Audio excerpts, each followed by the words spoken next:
कि इस जीवन में जन्म लेना दुख है, बुढ़ापा दुख है, रोग दुख है, मृत्यु दुख है, प्रियजनों का बिछुड़ना दुख है, अप्रियजनों का मिलना दुख है, वांछित वस्तुओं का ना मिल पाना दुख है। कुल मिलाकर 5 स्कंदों से निर्मित ये शरीर दुखों का घर होंगे कि जैसे हम मंदिरों में जाते हैं, घंटी बजाते हैं, धूप चढ़ाते हैं या जो कुछ करते हैं, तो वही सब धर्म है। धर्म या मंदिर जाने को धर्म कहें, मस्जिद जाने को धर्म कहें, गंगा नहाने को धर्म करें, घंटी बजाने को धर्म कहें, इनसे क्या होगा? आज तक क्या हुआ है? लोग सांप्रदायिकता की आग में जल रहे हैं।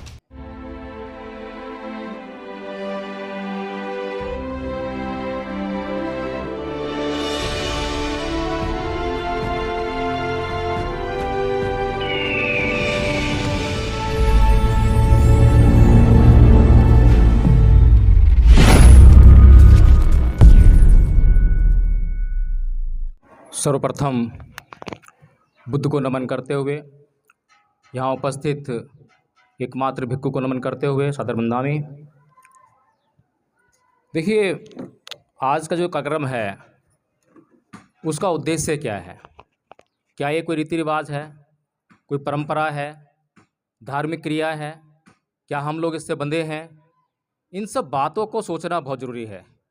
कुछ लोग तो इस कार्यक्रम को केवल भोजन से जोड़ कर देख रहे होंगे कि आज 13वीं का कार्यक्रम है, आज भोजन मिलेगा, भोजन करना है और घर आना है। लेकिन इस कार्यक्रम का उद्देश्य भोजन कराना नहीं है। हालांकि यहाँ जो भोजन की व्यवस्था है उसमें हम लोगों ने उसको नाम दिया है भोजन दान। और भोजन दान के लिए कोई शर्त नहीं होती है कि कोई यहाँ आकर सुनेगा तो भोजन मिलेगा, कोई ये ग्रहण करेगा तो भोजन मिलेगा। भोजन दान है। जिसको भोजन की आवश्यकता है, जो भूखा है, उसके लिए भोजन है और उसको भोजन मिलना ही चाहिए। इसी प्रकार से हम देखते हैं कि जो ये कार्यक्रम किया गया है इसमें एक अलग रीति, एक अलग परंपरा, एक अलग धार्मिक क्रिया आप लोगों को दिखाई दे रही होगी। तो ये अलग से कैसे है? क्या अलग है? इस बात को भी हमें समझना चाहिए। सुखराम जी मेरे ससुर लगते थे। वे मरते दम तक उनके अंदर एक तृष्णा रही, एक शिकायत रही, और वो शिकायत मुझसे थी। मुझसे एक शिकायत थी कि मेरा छोटा दामाद अभी तक घर नहीं ले पाया, किराए पर रहता है। अब ये शिकायत उनकी पूरे जीवन पर्यंत चलती रही। लेकिन हम तो किसी और ही काम में लगे हुए हैं। क्या जो लोग मकानों में रह रहे हैं, घरों में रह रहे हैं, जो काम, क्रोध, मोह, लोभ, द्वेष, तृष्णा, ईर्ष्या इसकी अग्नि में लगातार जल रहे हैं, ना खुद सुखी रहते हैं, ना अपने पड़ोसियों को सुखी रहने देते हैं, ना अपने भाइयों को सुखी रहने देते हैं। अगर किसी के पास संपत्ति ज़्यादा होगी तो उससे ईर्ष्या का भाव पैदा होने लगता है। इस तरह की अग्नियों में जल रहे हैं। क्या उनके घर बनाने का और घर बनाकर उनमें रहने का जो प्रयोजन है वो सार्थक साबित हो रहा है? तो हमने सोचा कि चलो जो घरों में रह रहे हैं वो सुखी कैसे रहे, इसका मार्ग उन्हें बताएं। और इसी उद्देश्य को लेते हुए, इसी उद्देश्य की सार्थकता को देखते हुए इस कार्यक्रम का आयोजन यहाँ पे किया गया। भंते जी ने यहाँ पर जो है परित्राण पाठ किया। उसके बाद आपको जीवन में क्या करना चाहिए, क्या नहीं करना चाहिए, वो सब बताया। एक बात और समझनी चाहिए कि जब भी कोई बच्चा इस संसार में जन्म लेता है तो वह आंखें लेकर आता है, वह देख सकता है। कुछ एक अपवाद रह जाते हैं जो अंधे पैदा होते हैं। लेकिन दुख तब होता है जब इस संसार में व्यक्ति आंखें लेकर पैदा होता है, लेकिन इस संसार के लोग उसकी आंखें छीन लेते हैं। अब आप लोग सोच रहे होंगे आंखें छीन कैसे लेते हैं? आंखें ऐसे छीन लेते हैं जैसे कि एक उदाहरण बड़ा जीता जागता है, सबको पता होगा। एक गाय ने बछड़ा दिया और बछड़ा मर गया। उसके बाद क्या करते हैं? उसका दूध निकालने के लिए उस बछड़े को जो उसका खाल निकालते हैं और खाल में जो भूसा भरते हैं और वो डमी लगा के जो सामने रख देते हैं ताकि वो दूध देती रहे। क्या वो जो गाय है उसका जो बच्चा है, क्या वह सत्य है? क्या वह यथार्थ है? कोई कह सकता है कि वह सच है? वह झूठ है। इसी प्रकार से जैसे कि उसकी आंखें होते हुए भी हमने उसकी आंखें छीन ली हों, यही तो करते हैं। जब भी कोई बच्चा जन्म लेता है तो उस बच्चे की आंखें छीनने का काम हम करते हैं। उस बच्चे की आंखों पर नाना प्रकार के आवरण हम डाल देते हैं, रीति रिवाज के, परंपराओं के, रूढ़ियों के, कुछ नियमों के, कि ये करना है, ये नहीं करना है। उस बच्चे की अपनी जो यथार्थ सोच है, प्राकृतिक सोच है, उसको हम नष्ट कर देते हैं। बच्चा जब छोटा होता है तो प्रश्न करता है, पापा ये क्या है? पापा इसे चाँद क्यों कहते हैं? पापा ये चाँद धरती पर क्यों नहीं आ सकता है? कितने अच्छे-अच्छे सवाल वो करता है। लेकिन हम क्या कहते हैं कि बच्चा है इसीलिए सवाल कर रहा है। अरे वो बच्चा है, तुम बूढ़े हो गए हो, क्या तुमने कभी सवाल किए हैं? कभी तुम्हारे सामने ऐसी-ऐसी बातें हो जाती हैं जो कि सवाल करने योग्य हैं, लेकिन कभी सवाल किए हैं क्या? एक जो पढ़े लिखे वाले बच्चे हैं, उन्होंने न्यूटन की कहानी सुनी होगी कि न्यूटन जिसने ग्रेविटेशन यानी गुरुत्वाकर्षण का जो नियम है, उसकी खोज की। वह एक पेड़ के नीचे सो रहा था, पेड़ सेब का था और जब वह सो रहा था तो पेड़ से सेब गिरा और उसके ऊपर गिर गया। तो उसके मन के भीतर एक प्रश्न पैदा हुआ कि ये सेब नीचे ही क्यों गिरा, ऊपर क्यों नहीं गया? बड़ा अजीब प्रश्न था। क्या पहली बार सेब गिरा था? क्या उससे पहले कभी सेब नहीं गिरा? क्या उससे पहले इस पृथ्वी पर और चीजें गिरी नहीं क्या? बहुत सारे लोगों ने, लाखों करोड़ों लोगों ने वो चीजें नीचे गिरती हुई देखी होंगी, लेकिन वह प्रश्न केवल और केवल न्यूटन के दिमाग में आया। और जिसके दिमाग में प्रश्न होते हैं और जो उस प्रश्न की खोज में लग जाता है, उस प्रश्न का उत्तर पाने की खोज में लग जाता है, वह उसका उत्तर ढूंढ ही लेता है। इसीलिए न्यूटन निरंतर उस प्रश्न के उत्तर को पाने के लिए चलता रहा, खोजता रहा और उसने इस दुनिया को वह महानतम ज्ञान दिया कि इस पृथ्वी पर चीज़ें नीचे क्यों गिरती हैं, वे ऊपर क्यों नहीं जाती हैं। इसी प्रकार से बुद्ध हुए। आज से 2600 साल पहले बुद्ध के सामने भी कुछ प्रश्न थे। जाति पि दुखा, जरा पि दुखा, व्याधि पि दुखा, मरणाम पि दुखा, शोक परिदेव दोमनसी उपाया सापि दुखा, जम पि छंग न लगती दम पे दुखन, पिये ही विप्पयोगो दुखो, अब पिये ही संपयोगो दुखा, संख्यतेन पच्चुपादान खंदापि दुखा।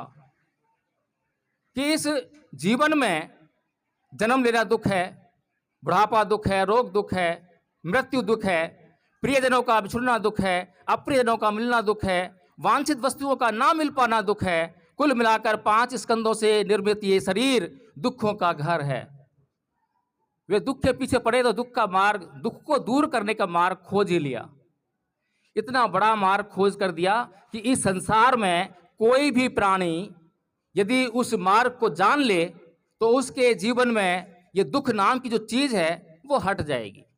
दुख कहाँ से उत्पन्न होता है? दुख तृष्णाओं से उत्पन्न होता है, ये किसने बताया? लेकिन दुर्भाग्य है इस देश का कि इस देश के लोगों ने उस महानतम व्यक्ति को भुला ही दिया। अब व्यक्ति भूल गए। आज हम बुद्ध को नमन कर रहे हैं। कुछ लोग सोच रहे होंगे कि जैसे हम मंदिरों में जाते हैं, घंटी बजाते हैं, धूप चढ़ाते हैं या जो कुछ करते हैं तो वही सब धर्म है। धर्म वो नहीं है। धर्म क्या है इसको समझना चाहिए। जो हम गंगा में जा रहे हैं, नहा कर आ रहे हैं, कहते हैं पाप खत्म हो गए, नहीं हो सकते। सब पापस्य अकड़ंग कुशलस्य उपसंपदा सचित प्रयोदपन एतं बुद्धानुशासनं। सभी प्रकार के पाप कर्मों का ना करना और सभी प्रकार के पुण्य कर्मों यानी अच्छे कर्मों का करना और अच्छे बुरे कर्मों के बीच के भेद को जानने के लिए अच्छे और सच्चे चित्त का निर्माण करना, यही धर्म है। बुद्ध ने एक एक बात इतनी मौलिकता के साथ कही है कि आज भी उनके कहे गई बातें काटते हैं। किसी को ना चुभती हैं, ना किसी को कुछ प्रॉब्लम खड़ी करती हैं, बल्कि सबके लिए सुलभ हैं। और व्यक्ति अगर उन बातों का आचरण कर ले तो इस संसार से दुख जो अनायास हमारे जीवन में आ रहा है, बिना बात के दुख आ रहा है, वो दुख हमारे जीवन से मिट ही जाए। तथागत बुद्ध कहते हैं कि अकोछि मंग अवधि मंग अजिनी मंग अहासी में ये चैतंग उपनहंती बेरंग तेसंग न सम्मति। कि उसने मुझे मारा, उसने मुझे लूटा, उसने मुझे डांटा, उसने मुझे जीत लिया। जो इस प्रकार की बातों को अपने मन में बनाए रखते हैं उनका वैर कभी शांत नहीं होता। कौन इनकार करेगा इस बात से? किस धर्म का व्यक्ति इनकार करेगा? क्या कोई मुसलमान इनकार करेगा? कोई ईसाई इनकार करेगा? कोई हिंदू इनकार करेगा? किसके लिए हैं ये बातें? किसी धर्म के व्यक्ति के लिए हैं। ये बातें किसी धर्म के व्यक्ति के लिए नहीं है, किसी जाति के व्यक्ति के लिए नहीं है। ये सारी बातें मनुष्य के लिए हैं। जो भी मनुष्य है वो आचरण करे और सुखी हो जाएगा। एक ज्वलंत उदाहरण इसी जीवन में मेरे सामने प्रकट हुआ। यही गाथा मैं अपने कुछ साथियों को रोज सुबह पार जाता करता था और उनको समझाया करता था, सिखाया करता था, रटाया करता था। उनको रट गई, अर्थ भी समझाया उसका। एक दिन उनके घर पर गया और एक घर पे क्या मतलब उनका फ़ोन आया, उनकी मिसेज़ का फ़ोन आया कि प्रकाश जी घर पर आ जाइए, यहाँ पर जो है मेरे पति और मेरे बीच में बहुत मुटाव पैदा हो गया, मनमुटाव हो गया है, झगड़ा हो गया है। 3 दिन हो गए हैं, बातचीत नहीं हो रही है। हम चले गए और जो हमारे साथी हैं वो दिल्ली पुलिस में हैं, उनको आना था यहाँ पर, आज जो है आते तो और अच्छा रहता, आपके सामने बिल्कुल ज्वलंत उदाहरण मिलता। तो जैसे ही वो अपनी ड्यूटी से घर पर आए तो उनकी मैडम जो है गिलास का पानी लेकर उनके सामने आई और उन्होंने क्या बोला कि अगर ये लोग आज इस घर में ना होते तो ये गिलास का पानी जो है मैं तेरे मुंह पर देकर मारता। इतना गुस्सा, इतना क्रोध उनके चित्त में समाया हुआ था। क्रोध की अग्नि से लगातार 3 दिन से जल रहे थे। क्या करें? मैंने सिर्फ उनसे एक ही सवाल किया कि संतोष जी, हम लोग सुबह सुबह पार्क में कुछ गाथा याद करते हैं, उसका क्या मतलब है? बस इतना पूछना था, क्योंकि उनको गाथा पता थी, गाथा का अर्थ पता था उनको। और तेरा सुनते ही उनका गुस्सा छू, चेहरे पे मुस्कान आ गई, उसके बाद गुस्सा नहीं आया। ऐसा कैसे हुआ? ये कोई चमत्कार नहीं है, ये सिर्फ ध्यान की बात है। हम लोग अक्सर जो है बेहोशी में जीते रहते हैं, हम क्या कर रहे हैं जानते नहीं हैं। अभी मैं बोल रहा था कि इस गांव के लोगों की भाषा में गाली गलौज शामिल है, वो भाषा का अभिन्न हिस्सा बन चुका है। ऐसे कैसे बन गया? क्या उस भाषा को आप थोड़ा सा अगर सोच विचार करें, अपनी बेटी को सामने बैठाकर बात करें, अपनी बहन को सामने बैठाकर बात करें, क्या आप कर पाएंगे? क्या उसका अर्थ बता पाएंगे? तो आपकी भाषा का वह हिस्सा कैसे बन गई? ये समझने वाली बातें हैं। वो इसलिए बन गई क्योंकि हम होश में नहीं जी रहे हैं, निरंतर बेहोशी में जी रहे हैं। यही उनके साथ हो रहा था, बेहोशी में क्रोध किए जा रहे हैं, क्रोध किए जा रहे हैं, पता ही नहीं चल रहा। जैसे ही उनको होश आया, होश दिलाया गया, तुरंत दिमाग में आ गया कि तो गलत कर रहा हूं। जैसे ही किसी व्यक्ति को मालूम पड़ जाए कि मैं ये गलत कर रहा हूं, तो तुरंत क्या करना चाहिए? क्या गलत करते जाना चाहिए? नहीं, जैसे ही मालूम पड़ जाए कि गलत कर रहा हूं, तुरंत रुक जाना चाहिए, तुरंत उस गलत काम को रोक देना चाहिए। यही धम्म है। इसके अलावा और धम्म किसको कहें? क्या मंदिर जाने को धर्म कहें, मंदिर मस्जिद जाने को धर्म कहें, गंगा नहाने को धर्म करें, घंटी बजाने को धर्म कहें? इनसे क्या होगा? आज तक क्या हुआ है? लोग सांप्रदायिकता की आग में जल रहे हैं, हिंदू मुसलमान के झगड़े रोक कर रहे हैं।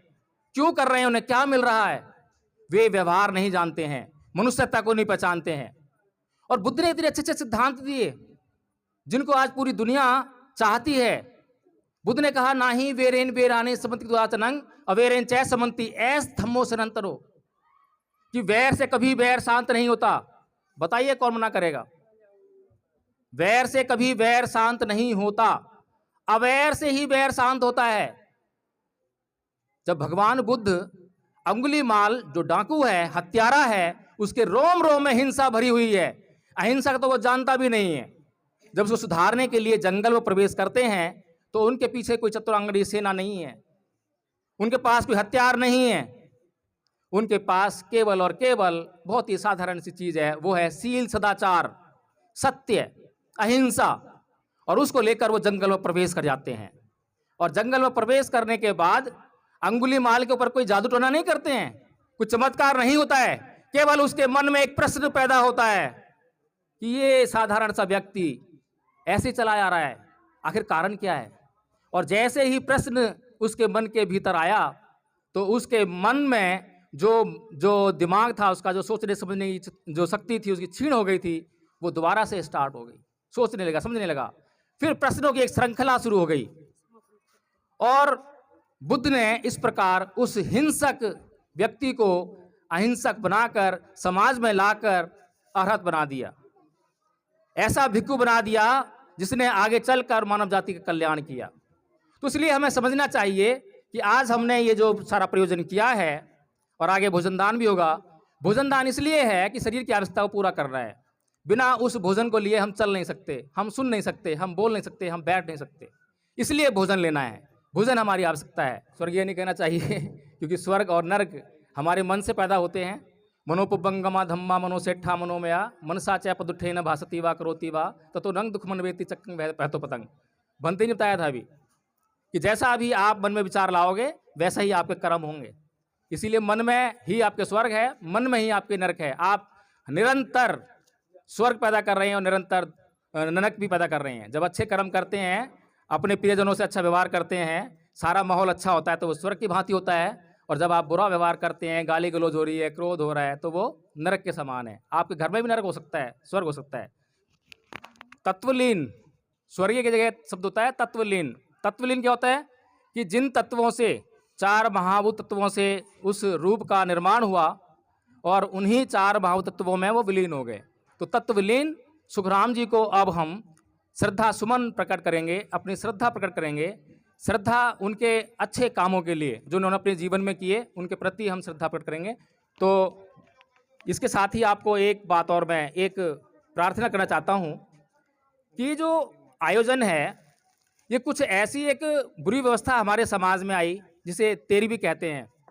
और उसमें जो है वो क्या कहते हैं उसको, भोजन के कुछ कहते हैं ना, भोजन जो उसमें भी होता है, तो वो उस पर क्या नाम है, कंपल्सन है कि ऐसा करना ही है। अब वो परिवार के ऊपर चाहे आर्थिक व्यवस्था का जो भार पड़ने वाला है, चाहे उसकी स्थिति सही है या गलत है, लेकिन उसे करना है। ये स्थिति सही नहीं है, ये स्थिति गलत है। जो बौद्ध लोग ये परित्राण पाठ कराते हैं, जरूरी नहीं है कि वो भोजन की व्यवस्था करें भी। बहुत से परित्राण पाठ हुए जिसमें भोजन की व्यवस्था नहीं है।